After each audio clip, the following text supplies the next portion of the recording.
Straight ahead on 12 News. Children are dying all around us. Nobody seems to care. A documentary showing in Golden Valley that aims to get people talking. Then, a school lunchroom trend. We know that students can learn better when their basic needs are met. That goes back to the basics.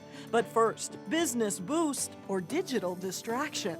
Crystal takes on a sign of the times. 12 News starts right now.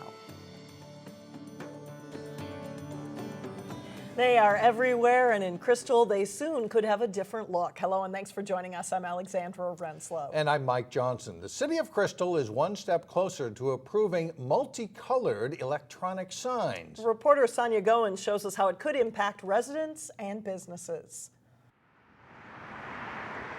These signs can be programmed basically to be like a giant TV on a stick. The city of Crystal is about to become more colorful. It's just advertisement.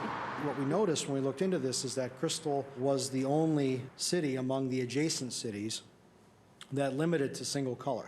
Crystal will join the ranks of other Northwest metro cities by allowing multicolored digital signs. The reason these signs are more popular is precisely because they grab the attention of the drivers. Otherwise, people wouldn't want to be putting them in. There will be a few restrictions for the high-tech displays. For multicolored displays, we have a 2-minute minimum image duration, which matches the requirements of the city of Brooklyn Park. The signs will also have brightness restrictions. Take the same maximum light levels that we set for parking lot lighting at adjacent residential property lines or adjacent street right-of-way lines, and apply those to electronic signs as well. The multicolored signs can't be larger than 50 square feet. I think it'll be good for business. It draws in more attention, but as for driving, I really don't think it'll be too much of a distraction. But some people say multicolored signs like these are too bold and too bright, possibly becoming a distraction for drivers. I can spot that flashing electronic sign at the veterinarian from way back there, and it does, you do notice it. I'm not sure if that really causes you to really be distracted from anything else that surrounds you as you're moving in traffic. But I'm just mentioning it, that it is distinct. In Crystal, Sonia Goins, 12 News. The City Council will decide on December 3rd whether to approve the amendment. If it gets approved, it would go into effect in January. Disappointment filled Plymouth City Hall as residents gathered to learn more about MnDOT's plans to decrease congestion on 494.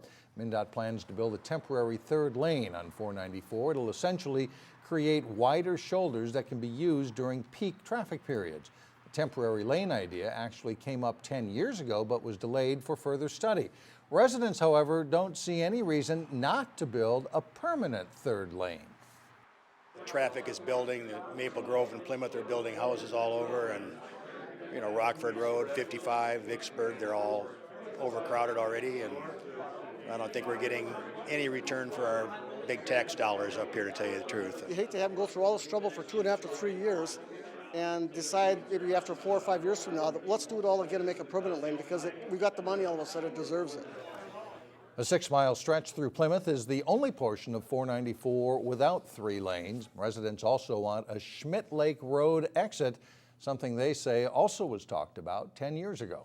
A Maple Grove construction company will be watching closely this week when the Vikings Stadium project takes another significant step forward. The guaranteed maximum price of the stadium will be announced on Friday. It's basically an official agreement between the Minnesota Sports Facilities Authority and Golden Valley-based Mortensen Construction that the stadium will be built for a specific amount of money. Anything over that, Mortensen will cover. Meantime, local subcontractors such as Maple Grove-based Hanson are waiting to hear if they'll get work on the stadium. They're expecting word sometime next week. Groundbreaking for the stadium is set for December 3rd.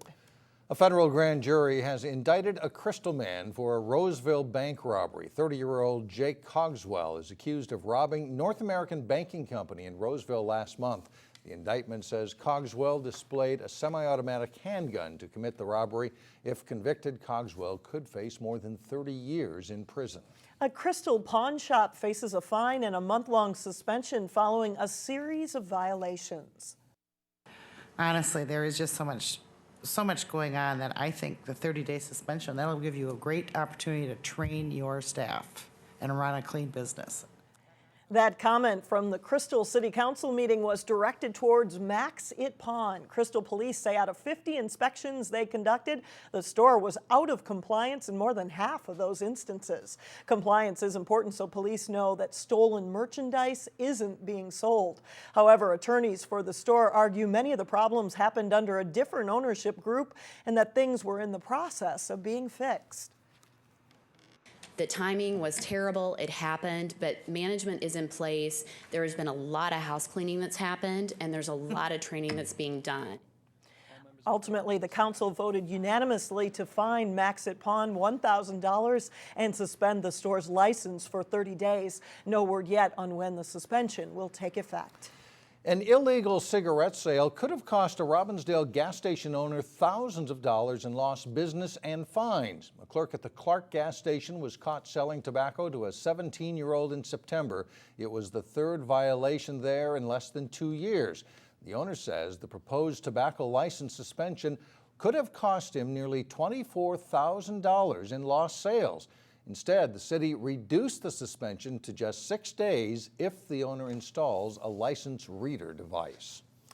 A Minnesota documentary on bullying will get a showing in Golden Valley on Thursday night. Its powerful message is designed to get people talking. Children are dying all around us. Nobody seems to care. I have been bullied. I have been bullied. I have been bullied. I have been bullied. I have been bullied. I have been bullied. I have been bullied. That's Minnesota students featured in the film Minnesota Nice by Edina director Alec Fisher. The documentary will be shown in Golden Valley Thursday as part of a new program by the Golden Valley Human Rights Commission. The idea is to build awareness and spark conversations about human rights and social justice issues. Commission Chair Andy Snope says ultimately they want people to feel engaged in their community. And I think drawing out issues like this and creating an atmosphere where people can come and share their thoughts on it really helps to build a community. The film will be shown Thursday at 6:30 in the Golden Valley City Hall Council chambers. Everyone is welcome. Coming up, find out why school lunch is taking on greater importance in the Anoka-Hennepin School District. Then later in sports, Champlin Park battles Armstrong-Cooper in a good girls hockey matchup. But first, a chilly wake-up call on Thursday. There's even the possibility of snow Thursday evening.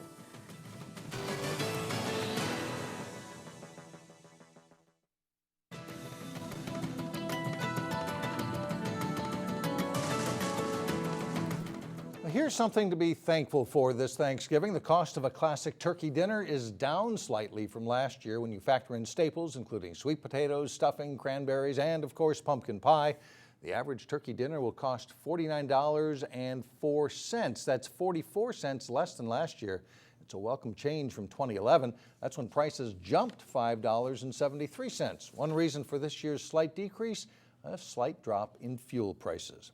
Well, despite that small dip in food prices, there's proof many still struggle to feed their families. The Anoka-Hennepin School District reported a slight climb in enrollment in the free and reduced lunch program.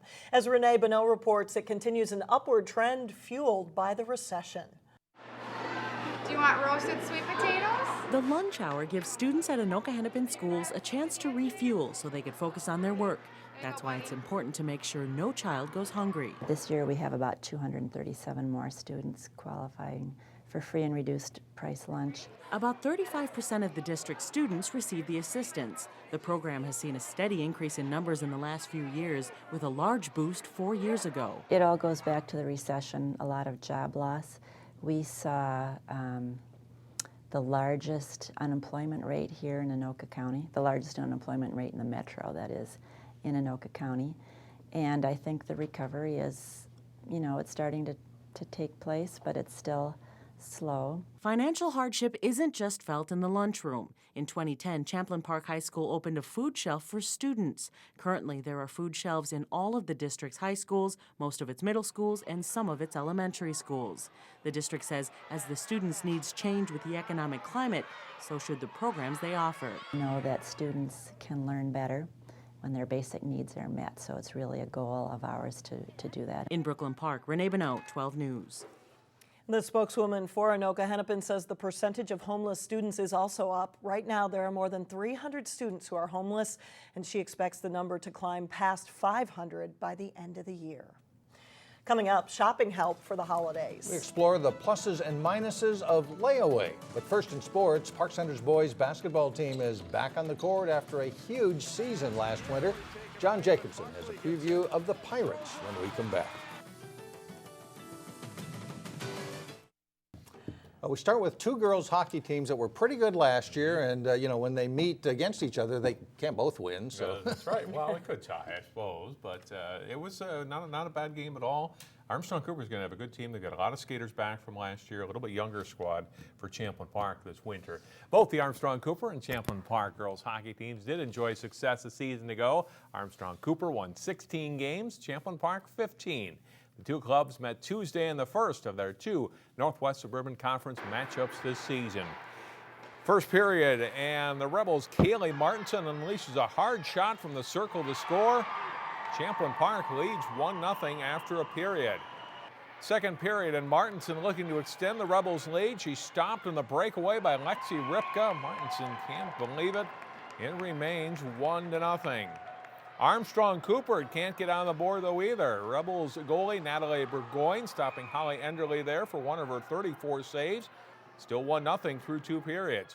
But in the third, Armstrong-Cooper breaks through. Marissa Odell with the goal there. That one made it 2-1 AC. And Odell picks up an assist on this goal. Her shot stopped, but Andrea Favaseth is there to put the rebound away. Armstrong-Cooper scores the game's final 3 goals to win it, 3-1. The Hopkins girls hockey team came into this week with a perfect 5-0 record. Still a few weeks away from Lake Conference play, the fourth-ranked Royals traveled to Orono. Early second period, the Spartans win a face-off outside their own blue line. Brianna Bran feeds Stephanie Knight with a pass. Knight slides a pass to Aaron O'Neill for a goal, and a 2-0 Spartans lead. But Hopkins would rally. Nina Rogers with a one-timer. Kylie Hanley bangs the rebound in. It's a power play goal and a 2-1 game. Nice individual effort here from Jelaine DeYoung, who blocks the Orono shot, sets herself up with a breakaway, tucks it past Sophia Sterling, and it's a 2-2 game. Late in the second period, Corbin Boyd puts the puck out front of the Orono net. DeYoung jams it in. Another power play goal for the Royals to lead 4-2 after 2. The third period is all Hopkins. The Spartans turn it over in their own end, and Rogers skates in, shoots, and scores. The Royals score 3 times in the third period to win it 7-2. They play at Apple Valley on Saturday. The boys' basketball season gets off to an early start this season because the Target Center's in use the week that normally would be state tournament week. Park Center tips off the season Friday. The Pirates are back at work in the gym as they come off a magical 2012-2013 season. They were 28-4, won the Northwest Suburban Conference and Section 5 4A titles, and finished as state runner-up. The excitement's still there for the Pirates, but they also have to remember it's a brand new season. Yeah, we talked about that. Not being satisfied with our past success.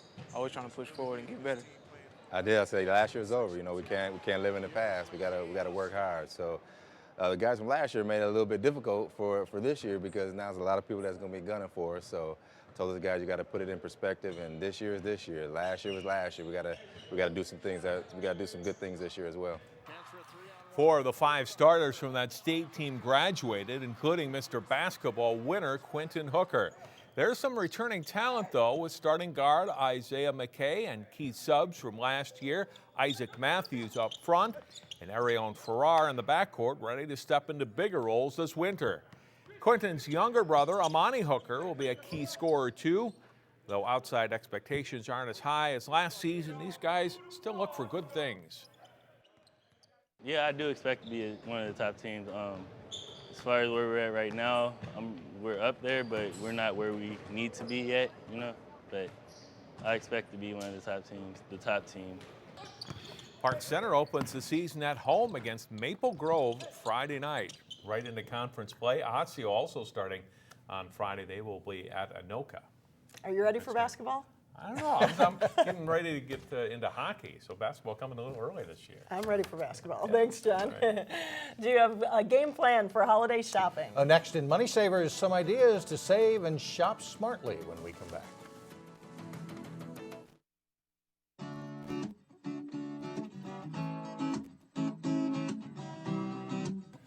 We know it's not even Thanksgiving yet, but there are actually only 5 weeks left until Christmas. If you don't have enough money to pay cash for your Christmas purchases, which is better, putting them on a credit card or on layaway?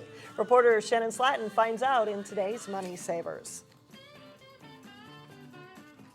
Since the Great Recession, more stores have brought back layaway programs. Stores offering layaway in our area are Babies R Us, Marshall's, Sears, TJ Maxx, Toys R Us, and Walmart.